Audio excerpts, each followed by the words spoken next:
தமிழ்நாட்டுக்கு வஞ்சனை பண்ற பிரதமர் அவர்கள் திமுக மிக மோசமான நிர்வாகம் செய்வதாக நேற்று சோசியல் மீடியால போஸ்ட் போட்டிருக்காரு, செய்தி போட்டிருக்காரு.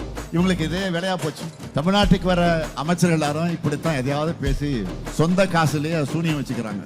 சில நாள் முன்னாடி தான் ஒன்றிய அமைச்சர் பியூஷ் கோயல் இதே மாதிரி பேசுறதுக்கு ஒன்றிய அரசுடைய தரவுகள், டேட்டா, ஆய்வறிக்கைகள், தரவரிசை பட்டியலை வச்சு நான் பதிலடி கொடுத்தேன். தமிழ்நாடு எத்தனை துறைகள் முதலிடத்தில் இருக்கு, எத்தனை பிரிவில் எந்த மாநிலமும் எட்டி பிடிக்க முடியாத உயரத்தில் இருக்கு அப்படின்னு நான் பேசியிருந்தேன். பிரதமர் மோடி அவர்கள் அதையெல்லாம் பார்த்துட்டு அதுக்கு பிறகு பேசட்டும். குறைந்தபட்சம் பட்ஜெட்டுக்கு முன்ன ஒன்றிய அரசு வெளியிட்ட பொருளாதார ஆய்வறிக்கை அதையாவது எடுத்து புரட்டி பாருங்க பிரதமர் அவர்களே. உங்க அறிக்கையும் பார்க்காம ஐநா போன்ற உலக அமைப்புகள் தமிழ்நாட்டுக்கு தரக்கூடிய விருதுகளையும் பார்க்காம சும்மா தேர்தலுக்காக ஒரு மாநிலத்துக்கு எதிராக எதையாவது பேசிட்டு இருக்க கூடாது.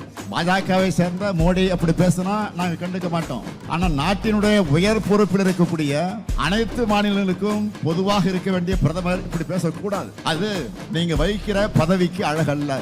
இந்தியாவிலேயே அதிக அளவிலான மக்கள் நல திட்டங்களை செயல்படுத்தி இது மக்கள் மனசுல இடம் பிடித்திருக்கக்கூடிய திராவிட மாடல் தமிழ்நாடு. வாக்களிப்பீர் உதயசூரியன்.